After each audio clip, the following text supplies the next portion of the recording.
Welcome to the Friday Lunchbox. This is our 4th episode, and it is National Picnic Day. So we are going to jump in and spend some time looking at God's Word today.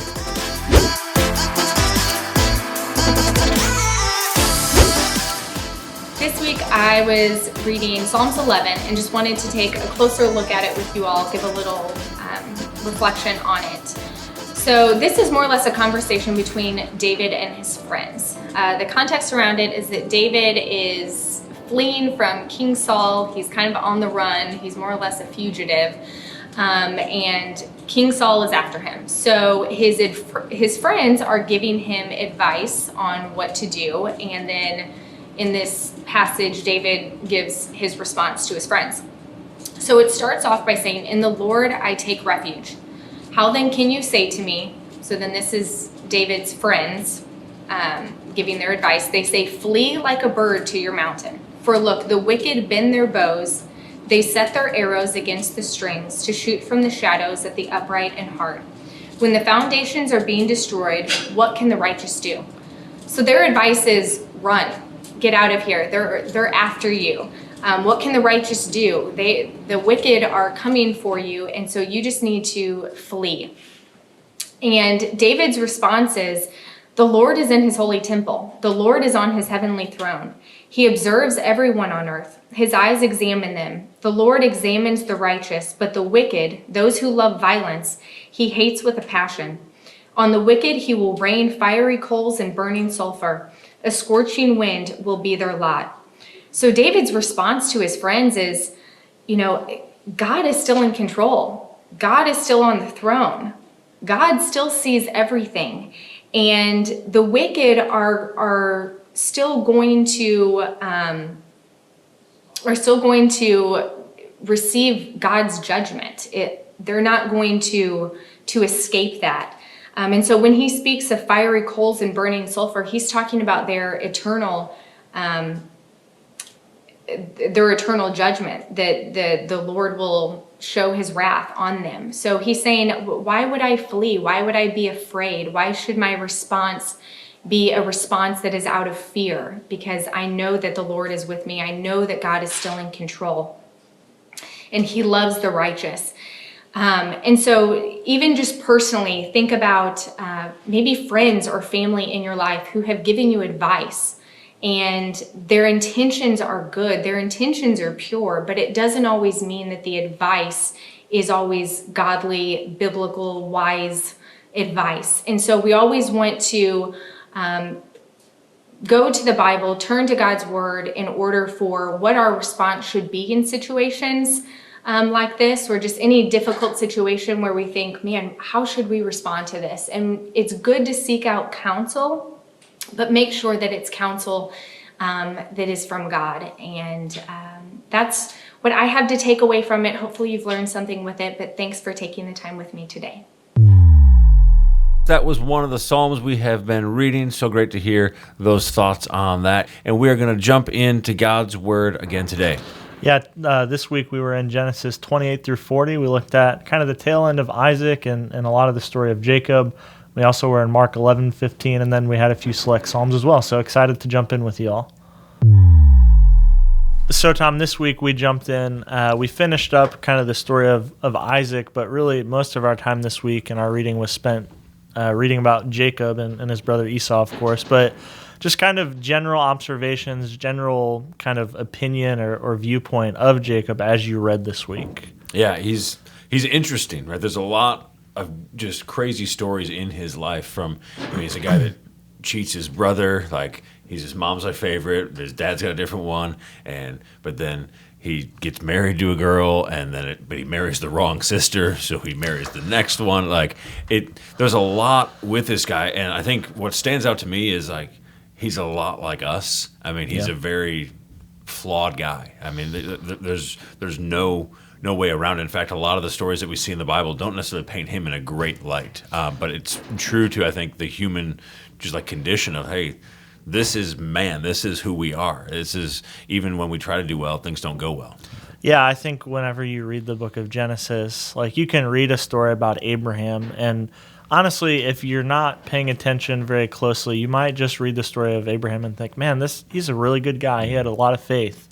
You can't really make that same mistake with Jacob, just because his life is full of examples of, right, his name means like to grasp the heel, like deceive, and we see that early on in his life. We see him tricking his brother and getting the birthright. We see him stealing the blessing later on in life. You just see a lot of his flaws, and like you said, he marries the wrong sister, and it's just a lot of flaws we see in him, a lot of just character issues that it's kind of crazy to think, man, this is Jacob who would later become Israel, right? Who the whole nation would be named after. And we see that he's just this really flawed character.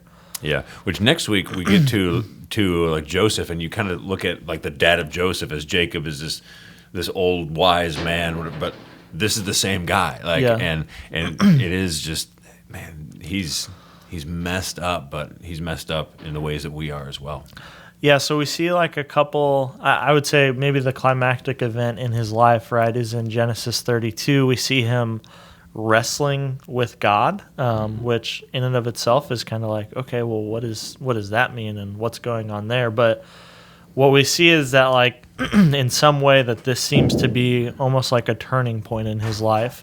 Previous to that, there's a lot of deception, there's a lot of lying, there's a lot of cheating and stealing to get what he wants. The best way to put it is that he's looking out for himself. And then he has this encounter with God, wrestling with God, and it's immediately followed by him and his encounter with Esau, where he seems to be different, right? When he approaches Esau, it's very humbly. He offers him a lot of these gifts. And again, granted, a lot of this may be because he's afraid. Right. But we see that even before his encounter with God, there's a prayer that he lifts up to God that acknowledges that he's unworthy of what God's giving him. We see just this sense of humility in him that previous to that we really had never seen. And I think it kind of goes with what you said, like later in his life, we see a different Jacob than we see early in his life. And I think that comes down to maybe some of these encounters he has with God that really changes him. Yeah. Well, you look at like when he's wrestling with God, like we can look at that and be like, how stupid is this guy to like actually be wrestling with God? But it's a metaphor, if you will, of kind of like it's what we do. Like it's this like picture of like God is obviously not going to lose, but you have a man that's saying, no, I'm fighting you on this. I'm fighting you on this. Like I will not give in. And it takes God basically saying, look, I don't want to do this, but I have to put you through this in order for you to see my ways best. Yeah. And like when that like happens, pops his hip out of the socket, right? He's kind of like, okay, that's when I give in. And just reading it, like my thought was, man, how often am I at that point of like, I'm fighting you until you have to make something happen for me to give in. But. Yeah.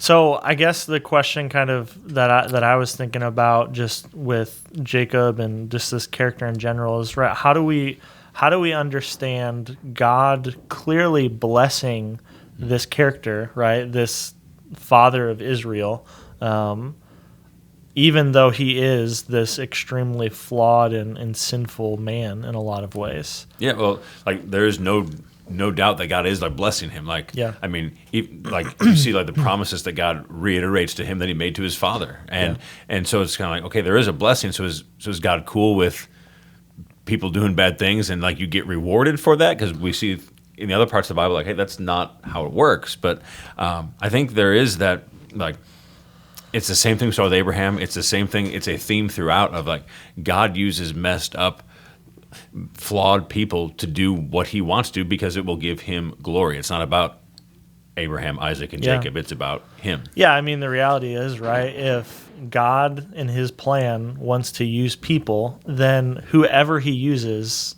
is going to be flawed and broken because no one is perfect. And so it's not anything, like you said, about Abraham or Isaac or Jacob. The only thing that really right, Abraham is considered righteous because of his faith, not because of his action, and we see that theme continued throughout all of Scripture. And I think it is important to understand this because, again, you can read stories like this, and in your mind you can almost say, well, is God approving of some of these things that these characters are doing because he's blessing them. And I think, like you said, it's not about them. It's not about God glorifying them. It's just God is working out his plan through sinful humans, and that results in him having to use, or him choosing to use, sinful humans.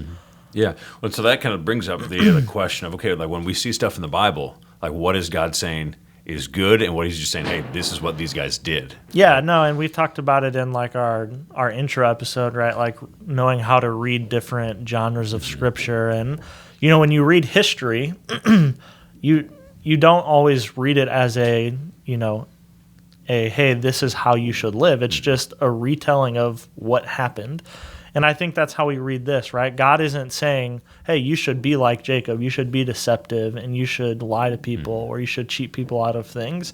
It's not meant to be read like that. It's, the way that we can really understand how we should live is not based off of reading their stories and the history, but instead understanding the rest of the Bible and seeing the law that God lays out later in the Old Testament and how he commands his people to live, right? And for us, in our day and age, it's reading the New Testament and learning how Jesus and the rest of the New Testament writers teach us to live.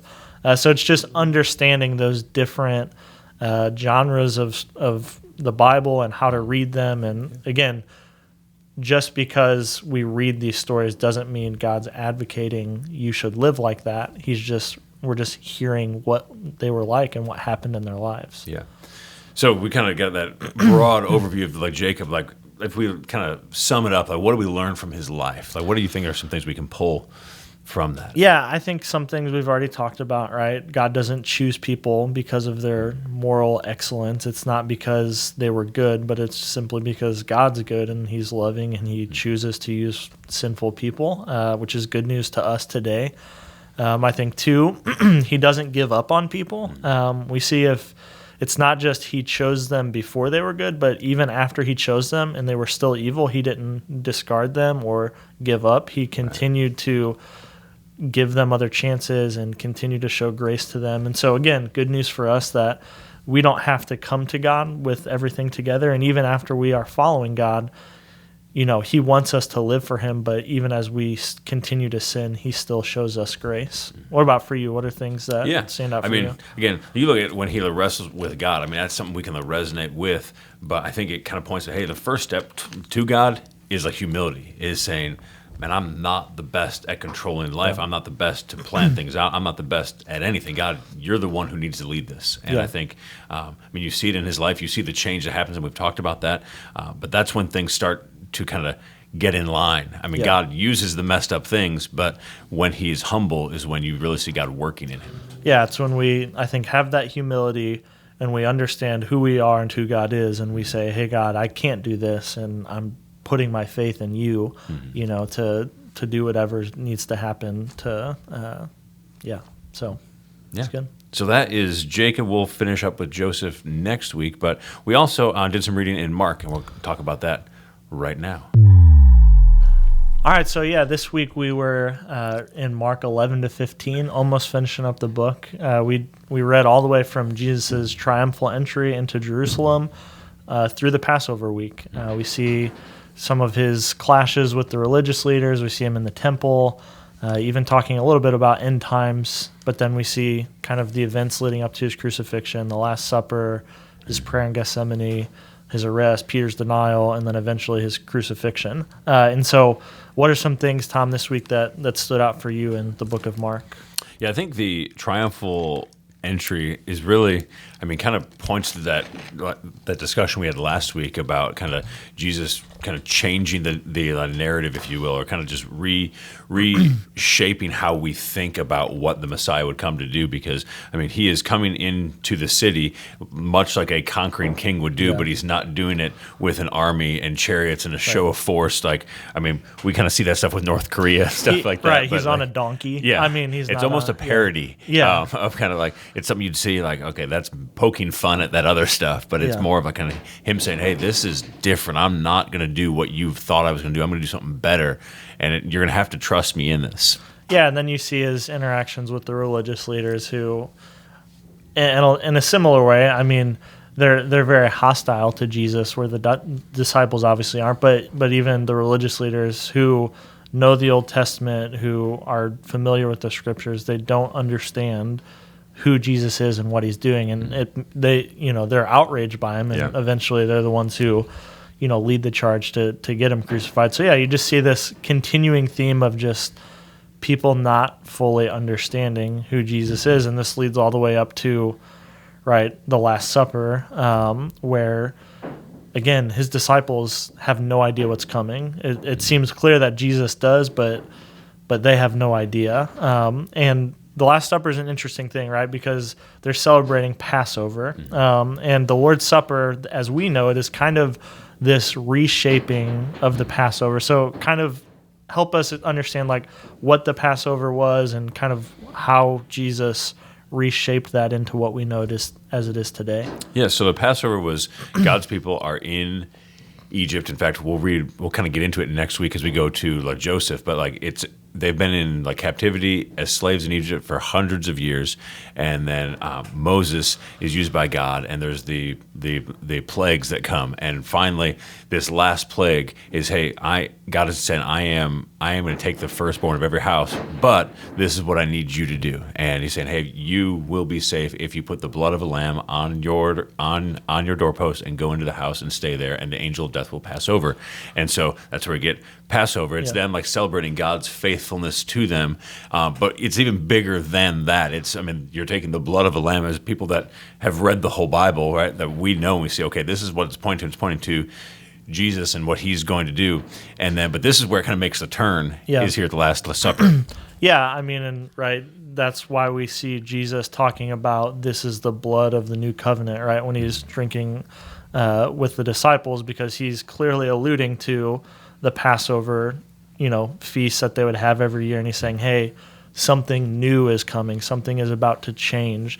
And again, I imagine Jesus doing this with the disciples and them still not quite understanding what he's doing, but Jesus being fully aware of the sacrifice he's about to make to give us the new covenant, to offer salvation to all people through his sacrifice for us. And then, another thing that I really, I guess, I don't know if I would say I enjoy it, but something that's really interesting to me, right, is Jesus' time in the Garden of Gethsemane when he's praying. And maybe in a way that we don't see in any other place in Jesus' life, you just really see his humanity. You see him just struggling with the weight of what he's about to do.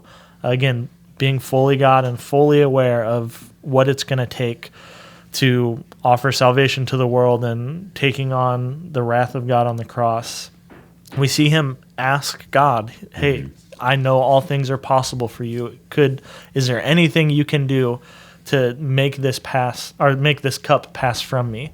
Right? And then you see that dual side of him asking for that, but his submission, right? Then where he says, but God, not my will, but yours be done. And it's just this really powerful example, I think, of Jesus, his humanity and also his humility to God's will and being obedient no matter the cost. Yeah, I think you can see too, we of course have the Lord's Prayer, and he teaches us how to pray, but then we see him doing it, and it's those same sort of elements that are in there of him saying, hey, God, don't lead me into this if there's any way that I could not, but also I am trusting you and your will in this. But there's an intensity too of this, he's just sweating blood, and it's there's a picture that we have of Jesus at times where I'm just from the movies and stuff where he kind of just the flowing hair, the robes, and he floats, but it's he was overwhelmed and overcome. And I think there is that picture of he struggled, not in a sinful way, but there's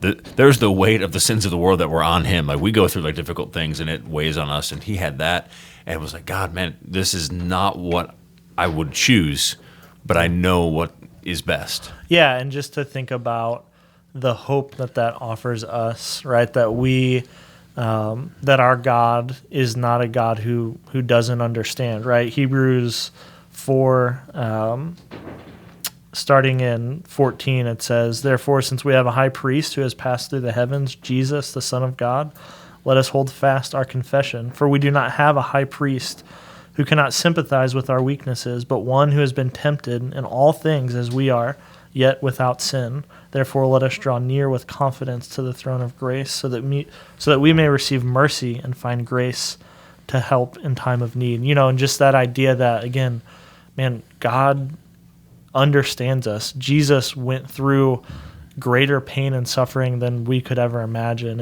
And the hope that offers us, that he understands us and that we can go to him now as we struggle in life with understanding why certain things happen. It's just such a hopeful thing that I think we can hold on to as Christians. And I think too that the love of God is on display there from like the Passover, like just that there's no like condition to it, because he's sitting there and he's talking with his disciples saying, hey, one of you is going to like betray me.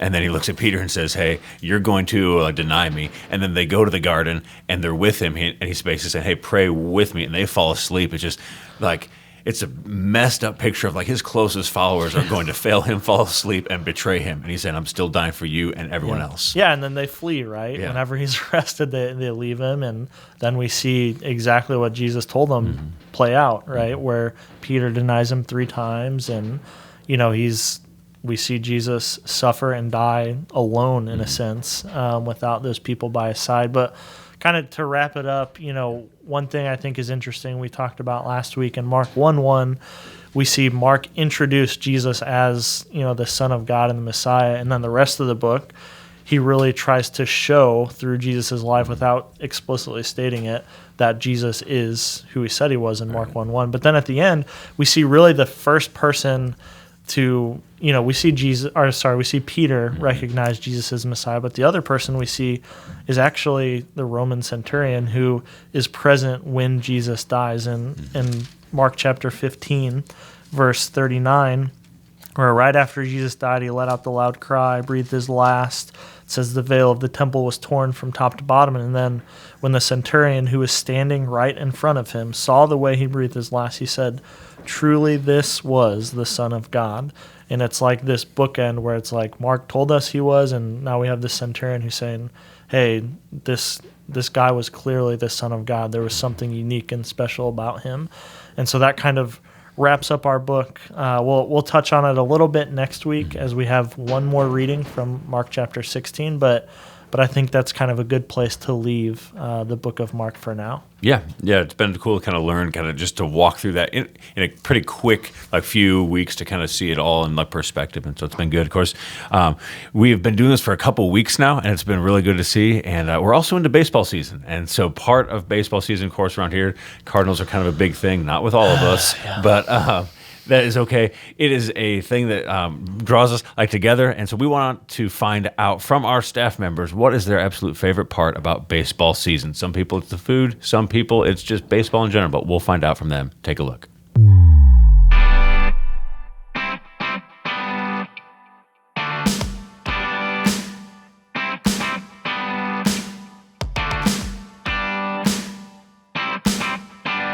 My favorite part of baseball season is nachos. I gotta say the ballpark food. The Cardinals. Baseball. It's summer. Not having to watch baseball. Watching my daughter play. Just watching the Cardinals play. Whenever the Cardinals win. Would have to be the fresh cut grass. Baseball. The weather. The nachos. Feeding the Cubs. Watching my boys play. Batting. Definitely food. Take me out to the ball game to get the song. Catching. The Cardinals. Nachos, obviously. Matt Carter. The love of the game. Seeing fans back in the stands. Yachty. He's like my entire. Well, I didn't make the team this year, so. That 47-year-old man.